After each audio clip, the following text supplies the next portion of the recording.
In 2012, George Lucas sold his franchise to Disney, also known as the Dark Sith Lords of movies, under the tutelage of Rian Johnson and Kathleen Kennedy. Kathleen Kennedy is a Berkeley-educated liberal feminist who was groomed by Hollywood men, told she had good ideas, and was given powerful positions without having to do all that much. Kind of like Rey. In the beginning of the movie, we see a battle scene between the rebels and the First Order. We see Poe having a prank call to General Hux, which made for a cheap laugh. We also see bombers slowly going towards the First Order's ships. While the X-Wing fighters are keeping the guns busy, the bombers magically have gravity to drop bombs. Then the rebels go into hyperspace to escape. We then see Snoke for the first time in the movie, speaking to General Hux, then to Kylo Ren. We switch over to Rey, arriving at the planet Octo to meet up with Luke Skywalker. She gives him his lightsaber, and he casually throws it over his shoulder, which made a lot of fans angry if you know the history about that lightsaber. Rey tells Luke that Princess Leia sent her.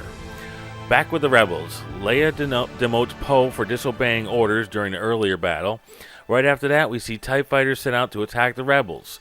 Kylo Ren is in a fighter of his own and senses his mother's presence on the ship, in which he refuses to fire. But the other fighters do, blasting the people on the bridge into space. Might I mention that they killed off General Akbar at this moment? Not good. From here we see Leia pull off a Mary Poppins in space, all of a sudden being able to use the Force to survive. Oh, I have to mention that when Leia gets to the door to be opened, it has no repercussions at all, considering the hull was blown into space.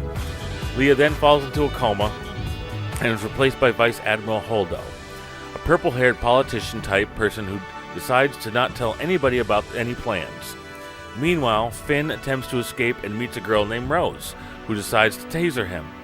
Then tells that they are being tracked by the First Order, and because they cannot make another jump from being low on fuel, with the help of Poe, they get information from Maz Kanata, and she tells them they can find a code breaker on Canto Bight to help them get to the First Order ship and disable the tracking device.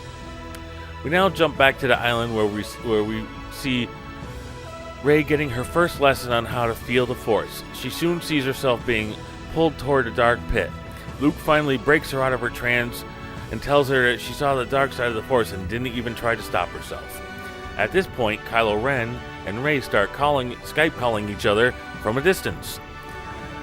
We now see Finn and Rose arrive at the casino on Canto Bight. It's full of rich people, and in this section of the movie we get lessons on morality, greed, and slavery. They find a code breaker after they are arrested, and as they make their escape, Rose decides that she has to free those horse-like animals that they use for racing, which is one they also use to escape the building.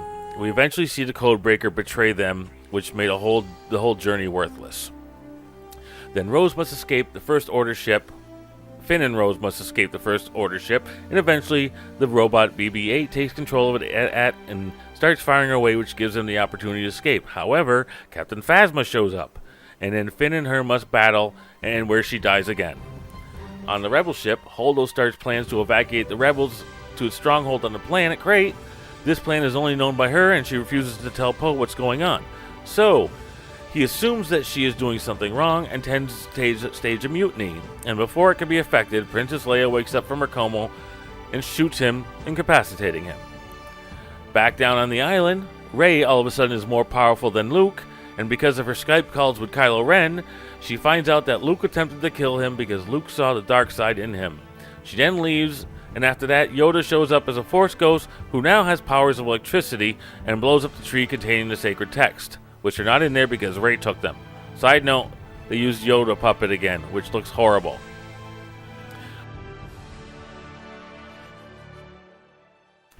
During the fight between Finn and Captain Phasma, Rey steals a ship and goes to that dreadnought, where she meets up with Kylo Ren and he takes her to Snoke.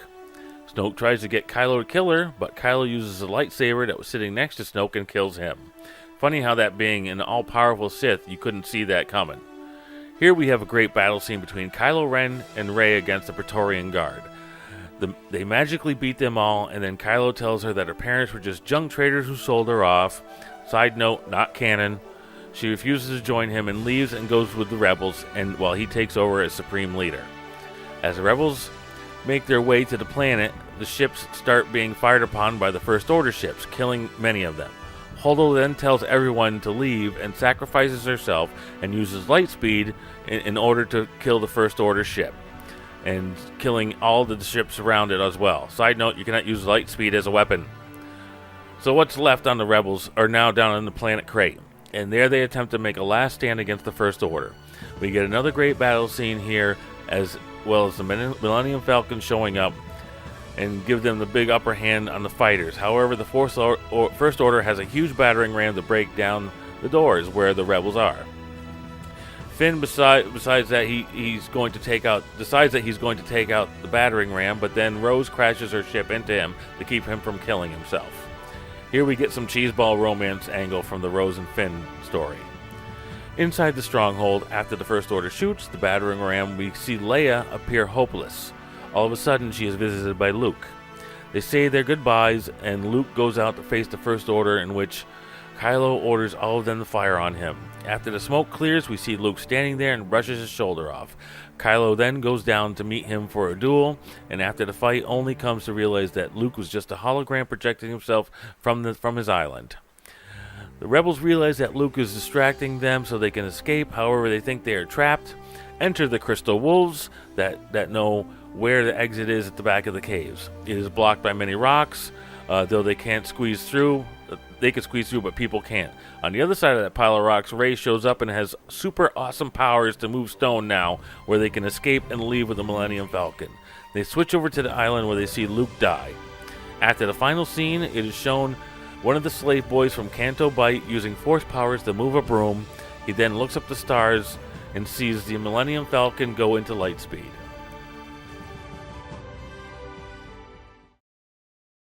In conclusion, I would like to say that Disney's goal beyond making tons of money is to target primarily younger male audiences, which has been in jeopardy of drifting away for some time now. With the acquisitions of Marvel and Lucas, they are hoping to reignite the fading passion of Star Wars older fans, as well as bring in newer fans with the new Star Wars agenda. All the men in The Last Jedi basically are cowards, failures, inept, or suffer from toxic masculinity. The women know better than them and must save the men from their own masculinity. It's the mindset of an arrogant woman, Kathleen Kennedy, who for years has put up with men around her. Remember, Hollywood is a cesspool.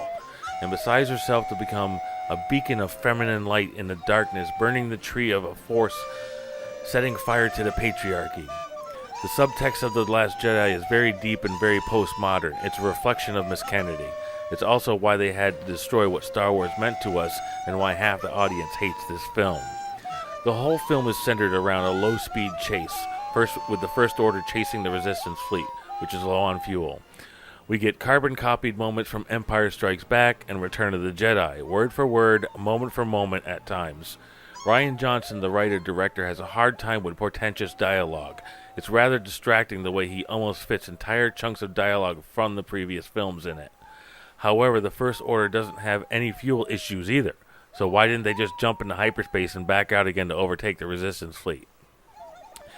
There are many criticisms of the plot going around the net and in general from the fans, one being that hyperspace tracking issue. In The Last Jedi, we learned that following ships through hyperspace is a new technology, which has only just been developed by the First Order, but it can't have been, since Darth Vader tracks Princess Leia's ship in Episode 4 through hyperspace when she jumps to Tatooine.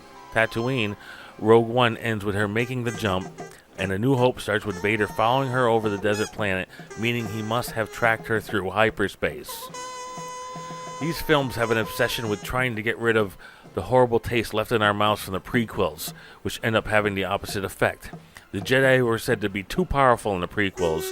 In The Last Jedi, we see that powerful Force users can be present, physically present, thousands of light years away.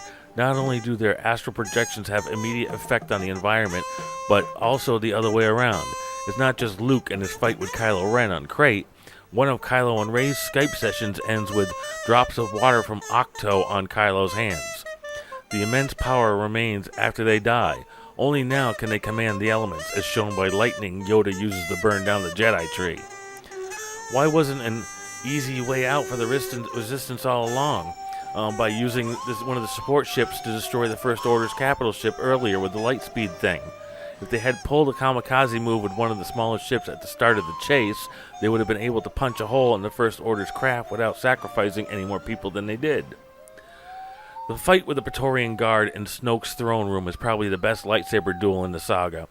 Not just the fight choreography, but also the beautiful crimson backdrop.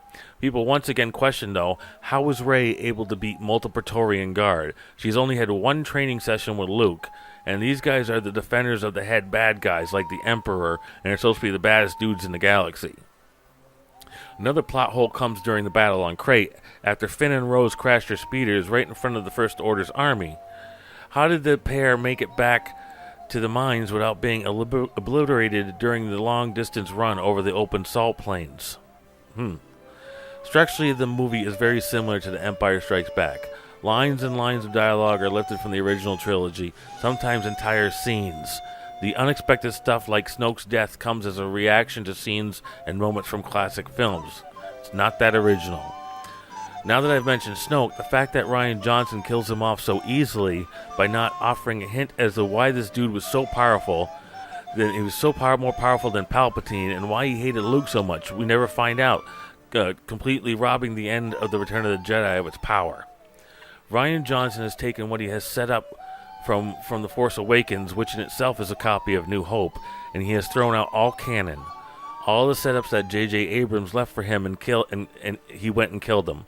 Tons of plot holes, leaving all that around, including the worst thing ever as opinionated by me and others, the destroying of the Luke Skywalker character, as well as killing him off. They could have done a switcheroo because Carrie Fisher died in real life, and they could have made an incredible storyline for that, to see her off. Now what are they going to do? We know that Rian Johnson has been pulled from Episode 9, and J.J. Abrams is back. We'll have to see what happens next. One last note. Where are the Knights of Ren? Anyone? Anyone? Bueller?